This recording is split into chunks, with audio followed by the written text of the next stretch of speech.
Assalamualaikum warahmatullahi wabarakatuh. Innal hamdalillah nahmaduhu wa nasta'inuhu wa nastaghfiruh wa na'udzu billahi min shururi anfusina wa sayyiati a'malina. Man yahdihillahu fala mudhillalah wa man yudlil fala hadiyalah. Asyhadu an la ilaha illallah wahdahu la syarikalah wa asyhadu anna Muhammadan abduhu wa rasuluh. Amma ba'du. Di antara syarat diterima ibadah, kalau kita beribadah, ya tentunya kita harus beribadah, adalah ibadah tersebut harus sesuai dengan tuntunan Nabi kita yang mulia alaihi salatu wassalam. Agar kita bisa mengikuti Nabi yang mulia alaihi salatu wassalam, kita butuh mempelajari fikih yang berisi hadis-hadis hukum, ayat-ayat hukum yang semuanya itu bersumber dari Nabi yang mulia alaihi salatu wassalam.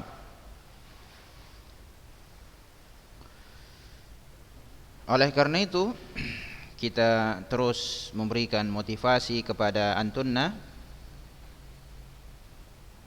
bersungguh-sungguh mempelajari fikih agar bisa meneladani Nabi kita yang mulia alaihi salatu wassalam, atau beribadah dengan ibadah yang ditegakkan di atas al-ilm. Dan pada kesempatan ini kita kembali melanjutkan fikih nikah, ya, fikih nikah yang itu perlu diketahui oleh setiap muslim yang sudah baligh, yang mungkin ingin menikah ataupun yang ingin menikah lagi bagi yang sudah pernah menikah, ataupun yang sedang menikah, enggak ada masalah itu.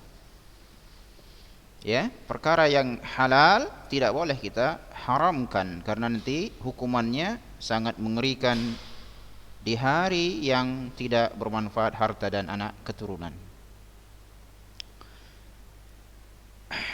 Tentang hukum talak dan siapa yang berhak menjatuhkannya, kan gitu?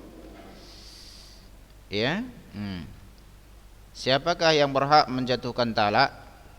Apakah wanita boleh mengatakan kepada suaminya, aku menceraikanmu? Wanita pula yang mengatur.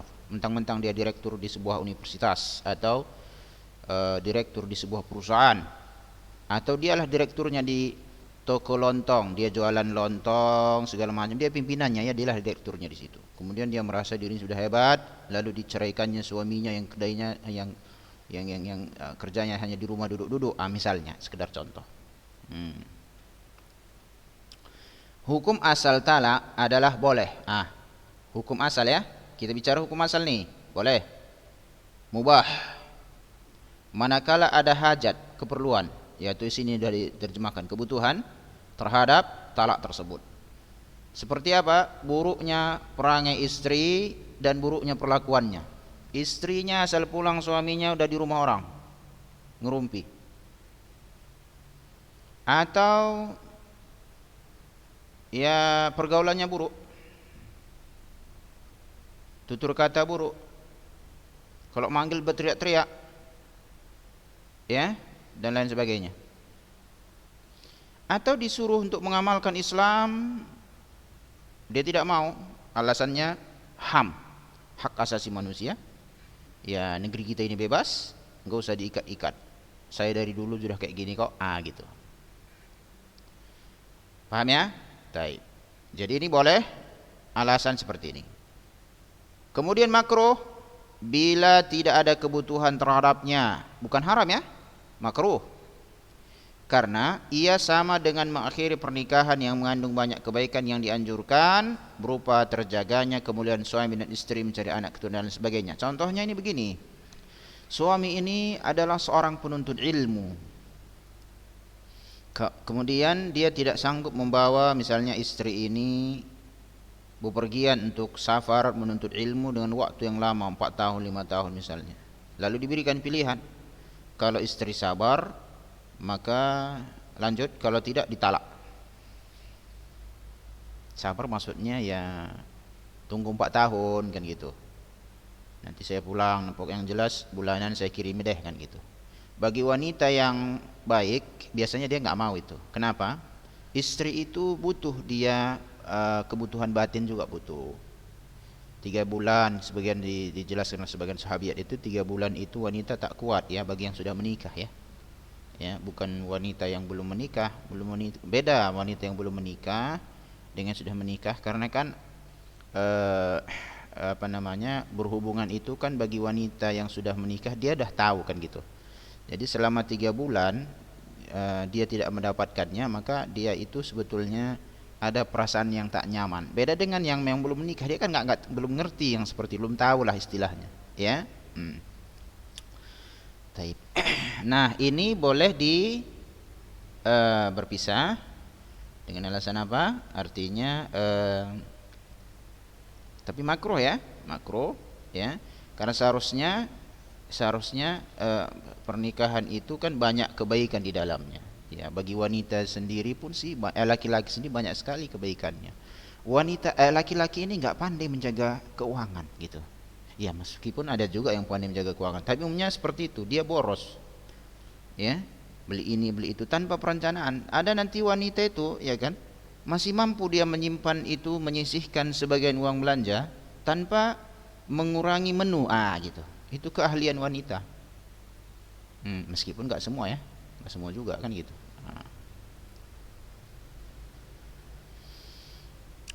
Oleh karena itu kalau kalian tanya penuntut ilmu yang wanita dengan penuntut ilmu yang perempuan, apa bedanya ya? Maksud Ustaz adalah penuntut ilmu yang perempuan dengan penuntut ilmu yang laki-laki itu nanti berbeda dalam masalah yang baik saja kita ambil, misalnya menginfakkan harta untuk perpustakaan. Dahulu Ustadz itu waktu masih studi di Lipia, harapan Ustadz itu, Ustadz cari deh wanita yang punya perpustakaan, karena Ustadz ini sangat ibaratnya itu bahasa Medan gila buku gitulah istilahnya, gila perpustakaan. Ibaratnya yakni di toko buku tahan berlama-lama, berjam-jam meskipun nggak beli. Di perpustakaan tahan berlama-lama meskipun tak, yakni hanya untuk duduk melihat. Jadi ada inisiatif ya kan, kenapa sih saya nggak menikahi wanita yang memiliki perpustakaan, jadi saya bisa di perpustakaan. Ternyata tak ada wanita punya perpustakaan pada masanya waktu Ustaz masih di Lipia, nggak ada.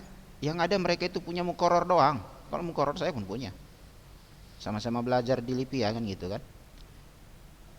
Ustaz melakukan penelitian, mahasiswa Lipia itu 2000 orang, anggaplah setengah-setengah kami, 1000 berarti wanita kan gitu. Nggak ada yang memiliki perpustakaan kecuali buku mukoror. Minat mereka beli kitab kurang, tapi kalau beli emas, baju, jangan tanya, perhiasan, stres dibuatnya suaminya.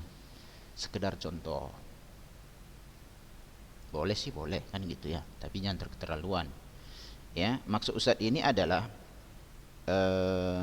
begitulah wanita itu bisa menjaga ya. Namanya kalau beli kitab pasti bangkrut. Siapa pembeli kitab bangkrut nakku. Kitab itu mahal sampai sekarang kita rasakan itu, bagaimana kitab itu bangkrut. Yang sibuk mencari kitab, karena begini, kitab adalah salah satu yang tidak bisa diganti dengan informasi teknologi. Nah itu udah pasti. Nah kita kembali ke pembelajaran sini. Talak itu haram. Tadi kan boleh, makruh, haram dalam kondisi tertentu, sebagaimana akan dijelaskan tentang talak bid'ah. Talak apa? Talak bid'ah. Dan terkadang talak bisa menjadi wajib atas suami, seperti kapan? Manakala dia mengetahui kebejatan istri dan terbukti selingkuh berzina. Banyak seperti ini. Maka hati-hati dengan WA, medsos. Apalagi yang suami, apalagi misal istri tak terdidik dengan agama yang benar. Jumpa dia dengan kawannya dulu SMA, kawannya dulu universitas misalnya ya, yang nggak seperti kalian sih, sebetulnya kan sekolahnya terpisah, jadi nggak sekelas itu laki-laki perempuan. Tapi itu pun kami nggak tahu, sering juga kecolongan. ikhwan anak-anak siswa bertemu di luar, bahkan boncengan pun pernah kita lihat. Apalagi yang udah sekelas bareng kan gitu. Ibaratnya kalian ini misalnya lanjut studi ke universitas umum, jangankan universitas umum ya, universitas negeri yang Islam saja pun itu sekelas bareng, ya. Apalagi yang umum, udah bareng betulan lah. Kemudian nanti ada kerja kelompok, udah sama-sama buat grup. Lalu nanti KKN bareng lagi di kampung orang berdua, meskipun entah 5 orang kan gitu, tapi campur. Hati-hati, manfaatnya tak ada. Tetap saja di kuburan itu aku ditanya, man rabbuka, siapa Robmu? Bukan apa sarjana aku, enggak ditanya itu di dalam kuburan. Maka maksud Ustaz ini adalah coba perhatikan apa yang perlu untuk akhirat kita. Agar suami tidak menjadi dayus ketika dia tidak mentalaknya. Dayus ini adalah ini juga banyak sekarang ini laki-laki dayus. Artinya adalah tidak memiliki rasa kecemburuan. Istrinya dibonceng orang, bagi dia biasa. Bahkan suruhnya orang lain, tolong antarkan dulu istriku ini ke saya. Orang lain suruhnya. Ya, banyak seperti itu. Ya, jadi ini harus diperhatikan. Ya, ketika dia tidak mentalaknya, agar suami tidak menjadi dayus ketika dia tidak mentalaknya. Ya. Dan agar sang istri tidak menisbatkan anak dari lelaki lain kepada suaminya. Kan bisa saja dia hamil dari orang lain, kemudian sama suaminya pun dia berhubungan. Ternyata hamil itu duluan karena laki-laki orang lain. Lalu dia mengatakan ini juga hasil munya ini, kan begitu. Orang itu sering terjadi cekcok, dilihat suaminya kok lain anak saya ini, kan begitu. Oleh itu terkadang tes DNA. Ya. Ini berbahaya ya. Demikian juga manakala istri tidak istiqamah dalam menjalankan agama, ini penting sekali ini. Ya, ini begitu dia tidak istiqamah dalam menjalankan agamanya, udah selesailah Anda. Cari lagi wanita yang lain yang banyak, yang mungkin istiqamah masih banyak juga. Ya. Apalagi wanita banyak. Makanya hati-hati. Ya. Antum naik kelak kalau sudah menikah, pastikan ini bagus. Karena begini, saya tahu juga sasaran kalian adalah laki-laki yang tahu agama. Ya, tentu laki-laki yang tahu agama, dia pasti akan memperhatikan ini istri saya ini jalankan agama atau enggak sih, kan gitu. Misalnya dia tidak mau sholat, ini banyak. Ada aja alasan tidak mau sholat. Sementara suami tidak mampu meluruskannya, udah dinasihati tak bisa, bahkan suaminya pula ini marahinya dan sebagainya. Oh iya udah, nanti tahunya saya wajib sholat itu, ya dan aja ada alasan sih, berkelahi aja gitu. Oh, udahlah ceraikan saja, selesai, goodbye, ini gitu, selamat tinggal. Begitu ya. Kenapa? Kalau nggak seperti ini nanti istri di akhirat kira-kira apa katanya? Ada suami saya, tapi nggak pernah saya diajarinya. Gitu. Banyak alasan. Bagus, putuskan hubungan, selesai, nggak ada lagi kaitan. Jadi nanti di akhirat paling ya ini terjadi pertanggungjawaban selama masih suami istri saja. Dan seseorang itu harus berlepas diri dari orang lain yang tidak bisa diajarkan. Kenapa? Nanti jadi beban di akhirat. Sedangkan semua orang di akhirat mau selamat, kan gitu ya. Kalau jadi beban di akhirat, dah tinggalkan terus.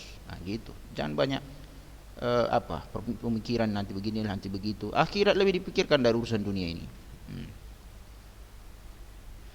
Bagian ketiga, lafaz tak. Nah, kalau kita sudah tahu talak itu ada mubah boleh, ada dia makruh, ada dia haram, udah dijelaskan talak bidah itu misalnya tadi ya, Ustaz lupa menjelaskannya, menceraikan istri dalam keadaan haid atau menceraikan istri dalam keadaan baru dihubungi, gimana bahasanya? Baru berhubungan. Misalnya tadi malam berhubungan, paginya diceraikannya, kan gitu. Enggak, dia tunggu harus bersih dulu. Betul-betul yang dia dalam keadaan misalnya habis haid, suci, kemudian talak, maka itu boleh. Ya. Oke. Nah, kita sudah membicarakan talak itu yang boleh, yang makruh, yang haram. Oke, sekarang bagaimana caranya mentalak, kan gitu. Lafaznya itu seperti apa? Lafaz talak jadi dua, sarih yang ketiga dengan jelas, ya. Sarih yang kedua kinayah, sindiran. Oke, kita lihat. Lafaz-lafaz yang sarih, lafaz yang digunakan untuk talak yang tidak mengandung makna lain.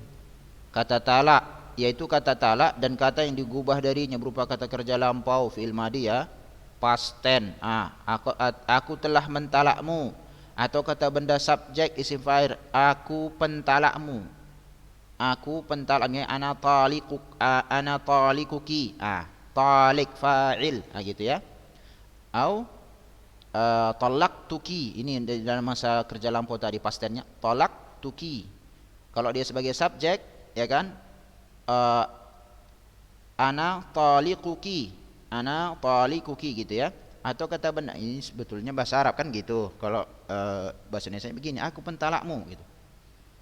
Atau bahasa Medan, ku talak kau, kau Medan gitu ya. Atau kata benda objek, isim maf'ul. Misalnya kata istri yang tertalak, ya, kamu istri yang tertalak.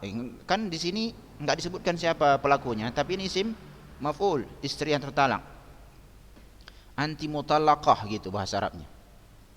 Udah selesailah itu, kan gitu. Kata-kata ini menunjukkan jatuhnya talak. Berbeda dengan kata kerja masa sekarang dan masa datang, dan kata kerja perintah seperti kamu akan tertalak. Ini belum tentu akan, kapan, kan gitu. Atau talaklah. Loh, talaklah. Talaklah siapa yang mau talak itu, siapa yang mau diperintahkan mentalaknya? Talaklah, ya kan? Talaklah istri saya. Enggak ada orang siapa-siapa di situ. Tapi kalau ada orang di situ, engkau ditalak suamimu, lalu ditanya suaminya, setuju engkau dengan perkataan orang itu? Saya setuju. Tertalaklah istri itu. Karena boleh diwakilkan mentalak wanita. Aku mewakilkanmu untuk mentalak istriku. Lalu dia pergi, engkau ditalak. Ini adalah perintah suamimu. Lalu ditelepon, betul itu? Betul, udah selesai. Ya. Sorry ya, enggak multitafsir dia, talak. Gitu. Yang kedua, atau misalnya cerai bahasa kita, ya. Cerai ya, talak ini kan bahasanya cerai. Engkau wanita yang terceraikan, aku menceraikanmu. Engkau telah diceraikan, tapi engkau akan diceraikan. Oh belum, karena akan ini kan nanti, entah kapan, kan gitu. Kalau engkau begini nanti, bisa jadi, kan gitu. Bisa jadi, bisa enggak, kan gitu. Yang kedua, kinayah, sindiran. Ya, lafaz-lafaz yang mengandung makna talak dan selain talak. Bisa dipahami itu talak, bisa enggak. Seperti perkataan seorang kepada istrinya, kamu bebas, kamu merdeka, kamu terpisah, talimu terlepas dari pundakmu, pulanglah ke keluargamu. Ini harus ditanya dulu apa maksudnya. Pulang bisa saja kan, kita bangun rumah kayaknya dek, pulanglah dulu ke keluargamu, ke abang juga kan harus cari dulu bahan-bahannya nih, kan gitu. Apa maksudnya nih, saya cerai, gitu. Belum tentu kan, namanya berbagi rumah, mau jadi istana kan gitu ya. Dan yang semisalnya. Perbedaan antara lafaz sarih dan kinayah dalam talak, bahwa lafaz yang sarih dapat menjatuhkan talak sekalipun pengucapnya tidak berniat talak, sama saja dia mengucapkan dalam keadaan serius atau bercanda atau main-main. Nah, perbedaannya apa? Perbedaannya adalah hadis-hadis yang mengatakan talak itu tidak dalam keadaan bermain-main, sesuatu yang bisa bermain jatuh dia meskipun dalam permainan, itu yang lafaz sarih ini. Dia bercanda-canda sama istrinya kan, bercanda-canda kan gitu ya. Bercanda-canda sama suaminya, istrinya kan gitu. Lalu tiba-tiba mengatakan kayak aku mentalakmu, gitu kan. Udahlah, jatuhlah meskipun sambil ketawa-ketawa. Ya. 3 perkara yang mana seriusnya adalah serius dan main-mainnya adalah serius, nikah, talak dan rujuk. Ini. Ya. Seriusnya adalah serius. Artinya adalah dia menggunakan kata talak dengan dalam keadaan serius, jatuh talak. Menggunakan kata talak dalam keadaan bermain-main, jatuh talak. Itu berapa dalam masalah nikah, talak dan rujuk. Cuma nanti nikah ini juga enggak semudah itu, karena nikah harus ada izin dia, harus ada persetujuan. Misalnya dalam pelajaran, misalnya dalam pelajaran kayak kami dulu ya, dosen itu terkadang dia cerita juga sebetulnya. Ada dosen mengatakan belajar pernikahan, ya, belajar nikah, lafaznya bagaimana ya? Ya fulan, gitu kan. Aku nikahkan engkau dengan putriku. kan gitu. Ini dalam proses belajar mengajar ini. Maka laki-laki pengajar mengatakan, ya Ustaz saya terima, sah, sah, ya. Maka baru sadar katanya kan, itulah lafaz pernikahan, kan gitulah. Inilah lafaz pernikahan, salah jadinya. Nah, ternyata dalam masalah fikih, tanya dulu si gadisnya, anak perempuan Ustadz itu tadi, maukah dia atau tidak. Kalau dibilang mau, jadilah itu. Kalau enggak, ya enggak. Makanya enggak bisa main-main. Ya. Begitu juga misalnya kita lihat, ini praktek modernnya, kalau kita peneliti dalam dunia-dunia perfilman misalnya, persinetronan, wah Ustadz ini nonton juga rupanya, penelitian. Banyak itu kan pemain-pemain itu adalah memang suami istri dia, ya. Kalau di saat mereka dalam beropera tersebut, bermain sandiwara tersebut, ya suami istri, lalu dalam salah satu teksnya, teks pembicaraan mereka itu dalam yang ditulis oleh sutradaranya itu adalah ada lafaz mereka seakan-akan harus bercerai gitu, tetapi hanya sebuah permainan, adalah bagian dari alur cerita sandiwara itu misalnya kan gitu. Nah, apabila si suaminya itu kebetulan lawan mainnya adalah istrinya, lalu dia mengatakan aku mentalakmu karena engkau begini-begini, jatuh talak itu. Padahal mereka itu hanya bermain film, itu bermain sandiwara. Ya.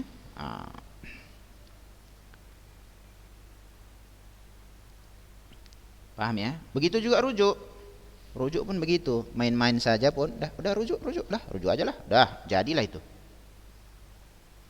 Rujuk ini harus didahului kata talak. Sama nggak mungkin misalnya aku rujuk sama siapa, kan gitu, nikah aja belum, sama siapa mau rujuk, kan buat rujak mungkin kan gitu.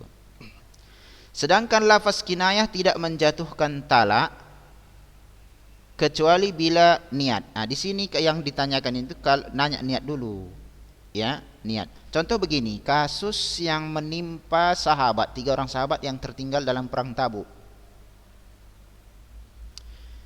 Kan salah satu yang diperintahkan sebagai hukuman itu adalah suami-suami mereka tidak boleh menggauli istri-istrinya dan disuruh kembali ke orang tua. Maka Ka'ab ibnu Malik waktu itu dia mengatakan, kembalilah engkau dulu kepada keluargamu. Ya, kembalilah engkau dulu kepada keluargamu. Ini bisa dipahami talak, bisa dipahami karena memang bukan talak, ya, kebetulan saja bagian dari hukuman. Ya, tapi di sini bukan bagian dari talak karena ada perintah dari Rasulullah agar disampaikan kepada 3 orang sahabat ini, bahkan bersama istrinya pun mereka tidak boleh. Betul-betul diboikot, mau nggak ada, duduk termenung sendirian di rumah. Sampai Ka'ab ibn Malik itu menangis dia, nggak ada siapa-siapa. Ya, istrinya pun disuruh pisah, berpulang dulu ke rumah orang tua sampai datang turun ayat kan gitu, ya. Nah, itu kan lafaz yang kinayah, nggak jelas. Nah, itu harus dengan niat. Maka ditanya dia apa maksudnya, ya. Maka tidak menjatuhkannya kecuali bersama niat.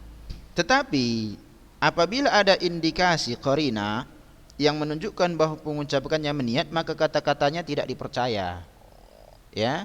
Maka kata-katanya bila ditemukan yang menunjukkan bahwa pengucapnya meniatkannya, maka kata-katanya tidak dipercaya.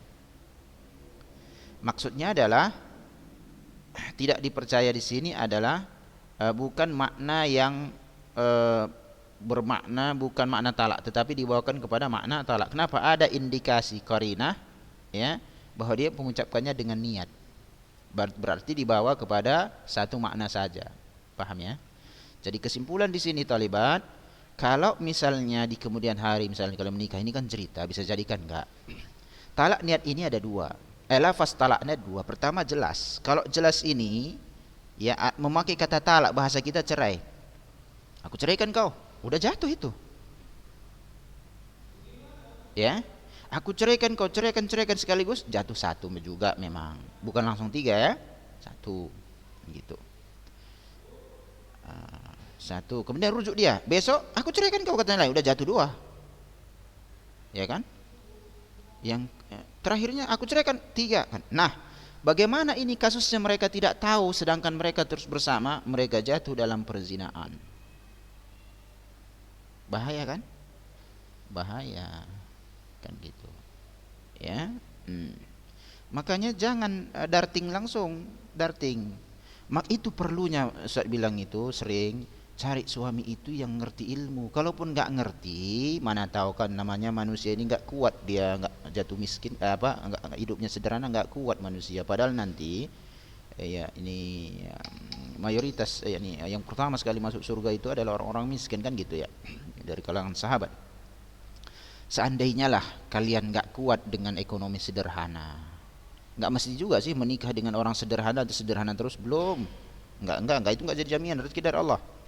Seandainya kalian dapatkan lelaki yang oke ekonominya, maka tugas kalian membawanya, tapi dia nggak ngerti agama kan gitu ya, tugas kalian adalah membawanya untuk belajar ilmu agama. Ya berarti tambah kerjaan kan gitu. Seharusnya dia yang membimbing, kalian membimbing. Dan laki-laki ini sifat asalnya adalah pemimpin, jarang mau diatur itu harus kalian paham itu ya. Jarang mau diatur itu laki-laki. Kenapa? Dia itu pemimpin. Ya, makanya kalau ada pimpinan perempuan susah ngatur laki-laki. Kenapa? Ya, karena memang tabiat laki-laki itu pemimpin, nggak mau diatur wanita. Gitu.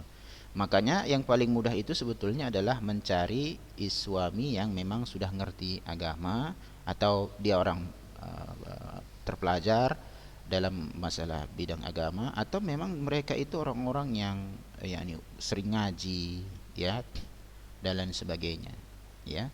Itu penting ya, penting.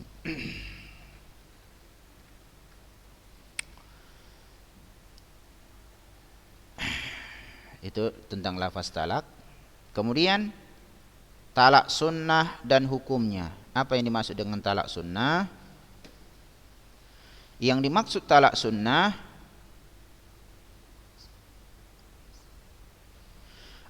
baik, ternyata waktunya sudah habis ya taliban. InsyaAllah kita akan berbicara pada pertemuan berikutnya. Nanti di grup Ustadz akan mengirim satu kitab yang berjudul yakni An-Nikah fi Daw'il Kitab wa Sunnah. Pernikahan di dalam sesuai dengan tuntunan atau pedoman kepada Al-Quran dan Sunnah. Tugas kalian adalah ujian praktek kita. Tugas kalian pertama ya memang mendownloadnya ya. Setelah di-download, kemudian nanti Ustaz buatkan panduan seperti anak kelas 10 sekarang ini. Maka kalian adalah faedah yang dapat faedah dari kitab ini kan gitu. Kalau satu faedah saja, satu. Misalnya siapa sekarang ini? Si Ade Irmanisa misalnya. Nama Ade Irmanisa, faedah menikah itu ini. Udah itu aja. Ya, dalam bahasa Arab. Karena bukunya berbahasa Arab. Sudah? Itu adalah praktek ulangan untuk kita di pekan ini. Paham? Oke. Demikian, semoga bermanfaat. Wassallallahu wasallama ala nabiyina Muhammad wallahu a'lam. Assalamualaikum warahmatullahi wabarakatuh.